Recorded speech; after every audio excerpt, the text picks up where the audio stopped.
আজকে শেয়ার করব ভীষণ মজাদার একটি রান্নার রেসিপি। সেটি হলো হাতে মাখা গরুর মাংস ভুনা। নাম শুনেই তো মুখে পানি চলে আসে। আমরা কিন্তু কম বেশি প্রত্যেকেই ভীষণ গরুর মাংস খেতে পছন্দ করি। আবার অনেকের হয় কি রান্না করতে পারলেও প্রপার টেস্টটা কিন্তু আমরা নিয়ে আসতে পারি না। এজন্য কিছু টিপস অ্যান্ড ট্রিক্স সহ আমি এই গরুর মাংস রান্নার রেসিপিটি শেয়ার করেছি। আর সামনে যেহেতু কোরবানির ঈদ চলে এসেছে, আপনারা কিন্তু কোরবানির ঈদে এই রেসিপিটি ফলো করতে পারেন। আসসালামু আলাইকুম, হ্যালো এভরিওয়ান। আমার হোম ফুড চ্যানেলে আপনাদের সবাইকে স্বাগত। তাহলে চলুন রেসিপিটি শুরু করা যাক। আমি এখানে 700 গ্রামের মতো গরুর মাংস নিয়েছি, ধুয়ে পরিষ্কার করে পানি ঝরিয়ে নিয়েছি।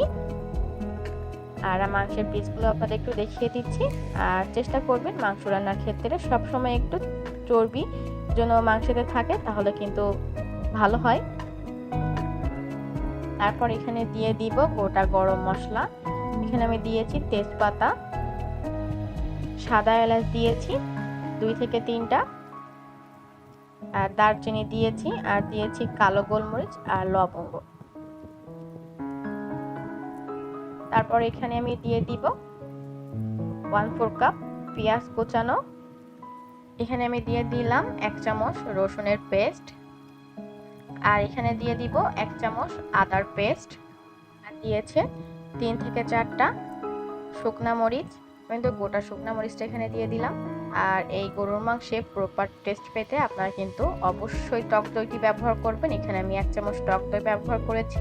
এই টক দইটা কিন্তু একটি মেন ইনগ্রিডিয়েন্টস। তারপর এখানে আমি দিয়ে দিলাম 1 চামচ জিরা গুঁড়া, আর 1 চামচ দিয়েছি ধনিয়া গুঁড়া, আর 1.5 চামচের মতো দিয়েছি এখানে লাল মরিচের গুঁড়া।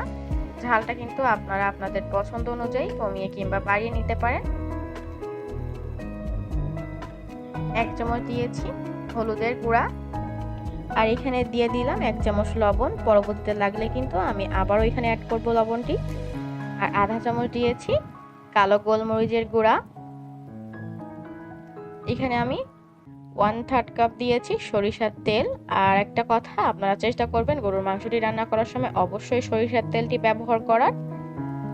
এবার সম্পূর্ণটা খুব ভালোভাবে কিন্তু মশলাটি মাংসের সাথে এভাবে মেখে নিতে হবে। এখানে কিন্তু মাখানোর উপরেও টেস্টটা নির্ভর করে। আমি কিন্তু খুব ভালোভাবে হাতে সময় নিয়ে কিন্তু এই মাখানোর কাজটি সম্পূর্ণ করেছি। চেষ্টা করবেন প্রত্যেকটা মাংসের গায়ে যেন মশলাটি খুব ভালোভাবে লাগে। এবার একটা ঢাকনা দিয়ে দিলাম। ঢাকনা দিয়ে এবার কিন্তু আমি চুলাটা অন করে দিয়েছি। মিডিয়াম টু হাই হিটে রেখে কিন্তু জাল করে নিতে হবে। আমি 3 থেকে 4 মিনিটের পর আমি কিন্তু এই ঢাকনাটা উঠিয়ে একটু নাড়াচাড়া করে নিচ্ছি। আমি কিন্তু এখানে এক্সট্রা কোনো প্রকার পানি অ্যাড করিনি।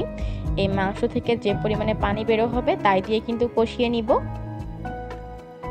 আমি কিন্তু আবারও 3 থেকে 4 মিনিট পর ঢাকনাটা উঠিয়ে কিন্তু এভাবে নেড়েচেড়ে দিচ্ছি। আপনারা তো খেয়াল করে দেখলেই বুঝতে পারবেন আমার কিন্তু মাংস থেকে পানিটা বের হয়ে এসেছে।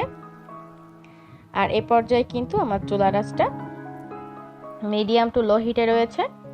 আর সব সময় চেষ্টা করবেন গরুর মাংসের ক্ষেত্রে মাংসটা কষিয়ে নেওয়ার। আর এখানে আমি 2টা আস্ত রসুন ব্যবহার করেছি। যাদের এটা পছন্দ তারা এখানে ব্যবহার করতে পারেন। আমার এটা খুব বেশি পছন্দ, এই জন্য ব্যবহার করছি। খুব ভালোভাবে কিন্তু নেড়েচেড়ে নিয়েছি। এখানে আমি 2টা আলু দিয়ে দিলাম। আর এখানে শেষ ইনগ্রিডিয়েন্টস হলো গরম পানি। আপনারা অবশ্যই চেষ্টা করবেন এই গরুর মাংসের ক্ষেত্রে গরম পানিটা ব্যবহার করা, তাহলে যত দ্রুত সেদ্ধ হয়ে যাবে তত কিন্তু খেতেও মজা লাগবে। এজন্য এখানে 2.5 কাপের মতো গরম পানি অ্যাড করেছিলাম। গরম পানি অ্যাড করে কিন্তু ঢাকনা দিয়ে ঢেকে দিয়েছিলাম যখন মাংসটা ফুটে উঠবে। তারপর ঢাকনাটা উঠিয়ে কিন্তু এখানে আমি গরম মশলার গুঁড়া অ্যাড করেছি আধা চামচের মতো। এভাবে কিন্তু অল্প অল্প করে কষিয়ে আমি কিন্তু রান্নাটা কমপ্লিট করে নিয়েছিলাম। এবার ফাইনাল লুকটা আপনাদের সাথে একটু শেয়ার করলাম। দেখুন ফাইনাল লুকটা কতটা সুন্দর হয়েছে।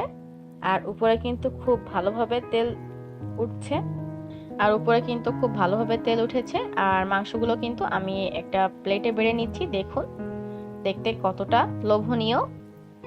মাংসটা টেস্টি হওয়ার পেছনে কিন্তু এই মাংস কতটা জুসিনেস আর কতটা সফট হয়েছে তার পেছনেও নির্ভর করে। আপনাদের সাথে একটু শেয়ার করলাম।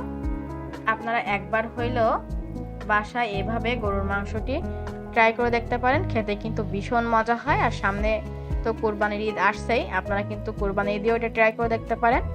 আর মাংসগুলো এত বেশি সফট হয়েছিল তা বলার বাইরে। আমি একটা দেখেন ধরিয়েও দেখিয়ে দিচ্ছি, দেখুন হাতে নেওয়ার সাথে সাথে কিন্তু মাংসটা খুলে চলে এসেছে। বিদায় নিচ্ছি আজকের মতো, দেখা হবে অন্য কোনো ভিডিওতে। আল্লাহ হাফেজ।